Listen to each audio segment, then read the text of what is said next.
So welcome everybody. This is John Paul Dutch, Dr. Speed Selling. This is the Raging Verbalist, and we are now back on after being off for last week because of, well, we're going to find out.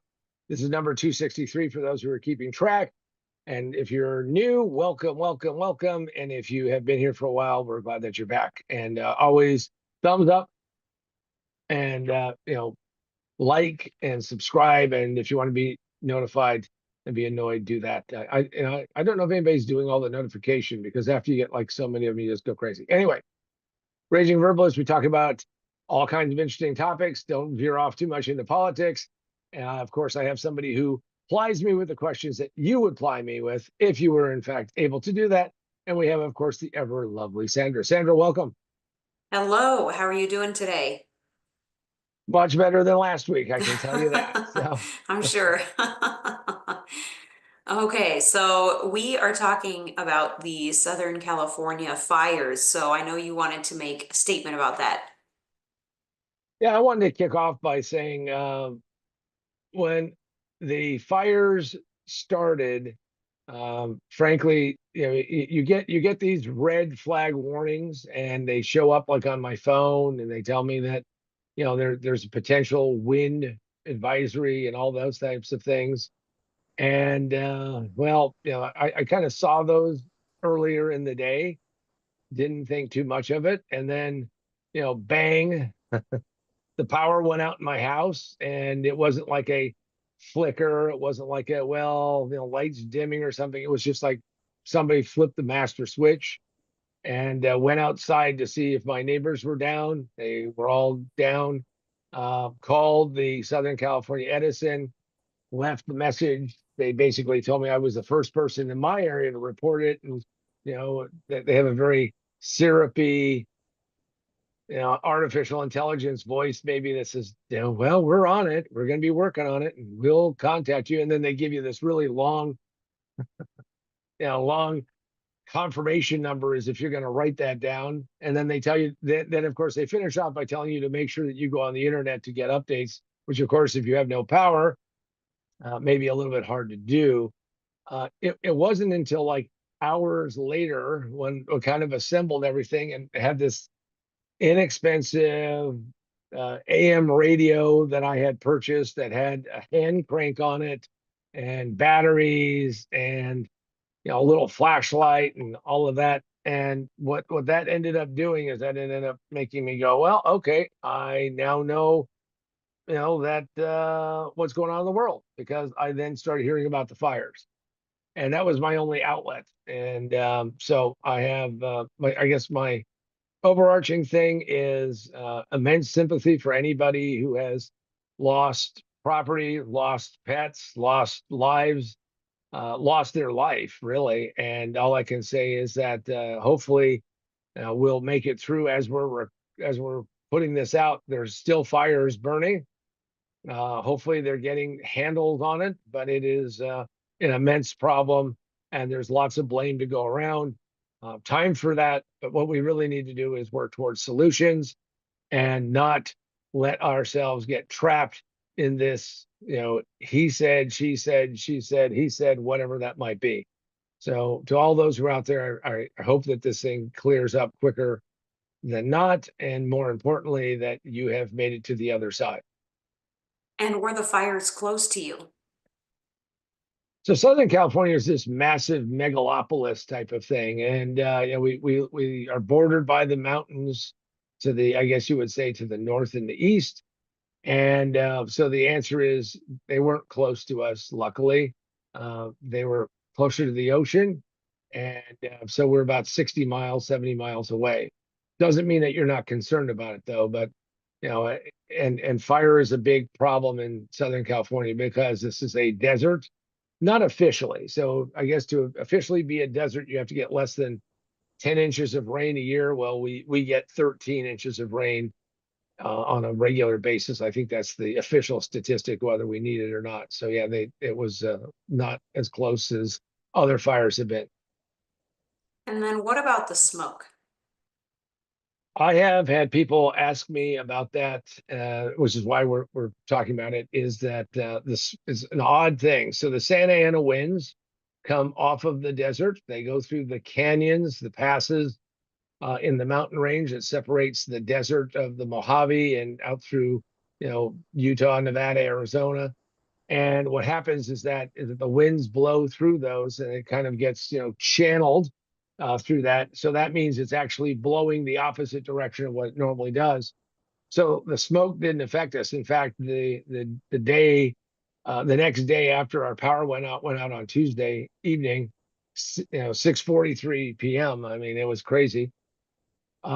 It was so crystal clear out here. I mean, you could see for miles and miles and miles, and that so it's the opposite effect, and that's part of the Santa Ana. By the way, I've been asked, is there a Santa Ana season? This isn't like having, fall or winter or something. It's when the atmospheric conditions are just right, and the way the weather pattern works, and the winds come off of the desert, and they're hot and they're dry, and then the relative humidity for anybody who has ever experienced below 10% relative humidity, all I can say is, even lizards are looking for a little moisture. And then how were you affected by the fires? Well, I'm affected, in a sense because I live on the side of a hill. I live at the end of a private road.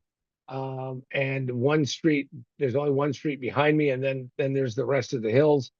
And there's so much dead brush. There's so many things that are there that, if they catch on fire, it's very, very scary.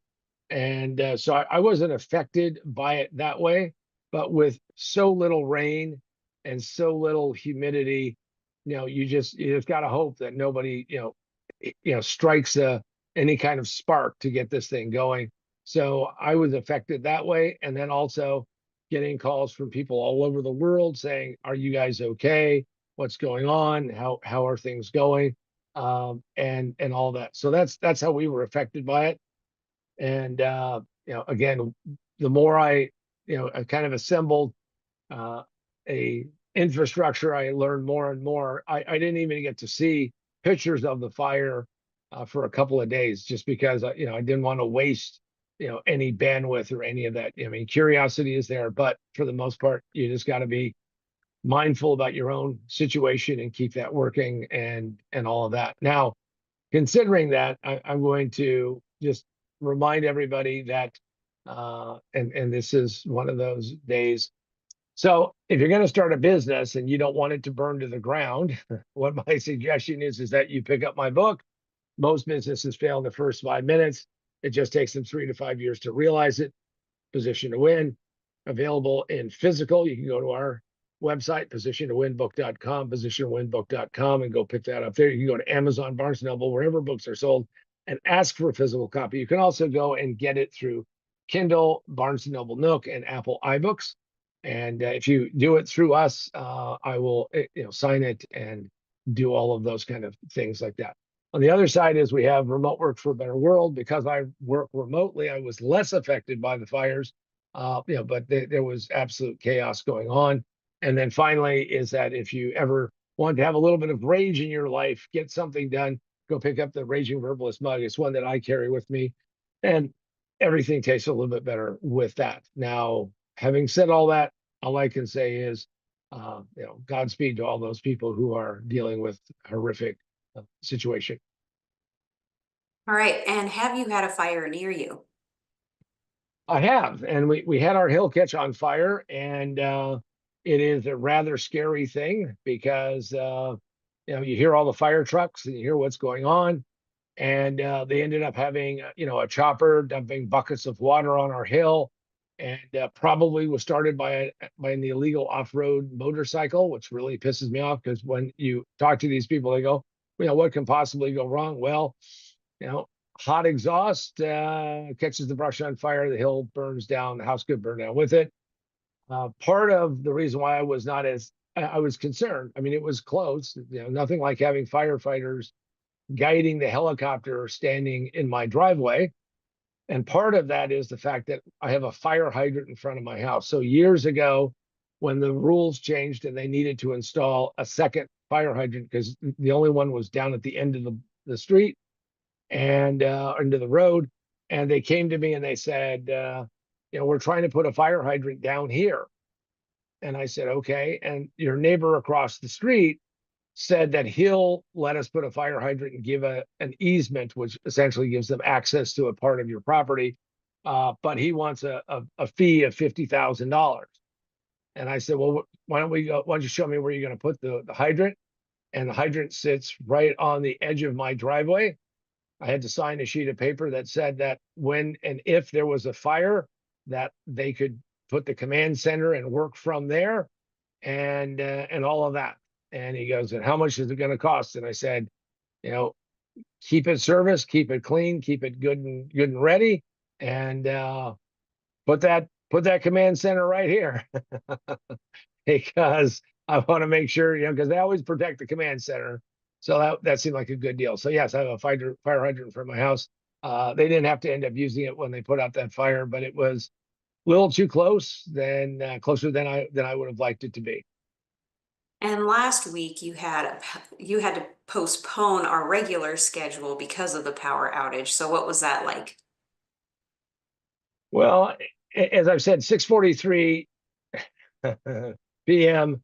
power goes out like a bang, and the first thing I did was, okay, I'm prepared. So the nice thing about having a modern cell phone is you have a flashlight. So I went around and I gathered up the flashlights that we had around the house and discovered that not one, not two, not three, but five of them, the batteries were dead. Well, that sucks. So that tells me we weren't as prepared as I thought we were going to be. The next thing is that I had to go find the little funky radio, which now I know exactly where it is. And luckily its battery wasn't dead. Luckily, and it also has a hand crank. So I mean, here you can. By the way, when I ran out of power, you get your cardio and your AM radio signal. And actually, because of losing power, and where I live in Southern California, power is very shaky anyway. We have a grid that sucks. So whenever somebody tells me that we're going to put in, everybody's going to have an electric car or two, I go, okay, who's going to fix the grid? So luckily I had purchased a backup battery. It looks like a little boom box, from those who remember what a boom box looks like. So I was able to get that power working and get things going. First night was a little rough because we weren't very prepared. Um, I kept thinking this thing is going to come back on, unaware of how long it was going to take. And it took like, what, 58 hours and so many minutes, just shy of 59 minutes or 59 hours for it to come back. And what it really pointed out to us, and I did that little video clip when, frankly, the power had just barely come back on, but I had to get my life back in order, which was like 5:32 a.m. on Friday. Taught me a lot, and taught me that we need to be better prepared, because it isn't a matter of if, it's a matter of when, especially with earthquakes and those types of things. So it gave me a good wake up call to get some things figured out. And what suggestions do you have for everyone to improve their emergency kit? Number one is have one. and not rate it for other things. Make sure you have water. We had adequate water, and water never quit working, but we had a lot of backup water. Make sure that you have flashlights and lanterns and every which way that you can to get power. If you are running a cell phone, which we all are, get backup batteries, charge them up, have them ready to go. My suggestion also is to get this larger battery. And ironically, how I was able to charge that is I could plug it into an adapter and plug it into the car or the van. And as I drove around during the day, I was charging that up to try to get me enough power to last the night. I mean, you might say, well, how bad could it be? Well, it's a little different because we are very much addicted to power. Make sure that you have food that's easily accessible. Realize that without power, you're not going to be able to cook anything. And so I would put those types of things in there. I would also make sure you have a first aid kit. So if something happens, you're ready to go.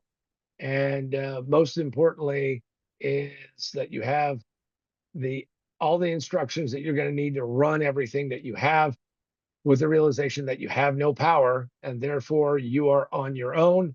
My neighbor across the street had just put in a battery backup for his solar array, so he was pretty happy.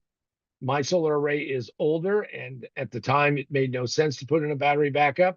Um, the last time I looked, prices have come down, but still rather expensive. So we're looking at other things that we might be able to do in that regard. But as far as an emergency kit, make sure you have one and have figured it out, and then make a little smaller one for your car, just in case something happens. And spend $20, $50, $100, whatever it is, because in an emergency, you are on your own, and make sure that you're prepared for that. And did you encounter other unprepared people? So I realized that I needed to recharge things, right? So I had all these things that needed to be recharged, had to be put back together. All that had to happen. So the first thing, and by the way, I had webinars that were scheduled that I had to cancel. Found out that I was sending notes out to people, but they weren't going through. Ended up going to a Chick-fil-A, thinking, well, they've got to have an outlet, and can have breakfast. Well, the breakfast was great. No outlets at all. When I asked the manager, he goes, well, we get a lot of high school and college age patrons, nice way to say it, customers, and we have no outlets, because if we did, these people would leave. I ended up going to Starbucks, and I can tell you, at Starbucks, I ended up meeting what I call digital refugees, and people worked around the room looking for outlets and looking for things to do. I actually brought an outlet, or actually an extender, which allowed me to plug in, but also added, I took a plug, but I had a plug.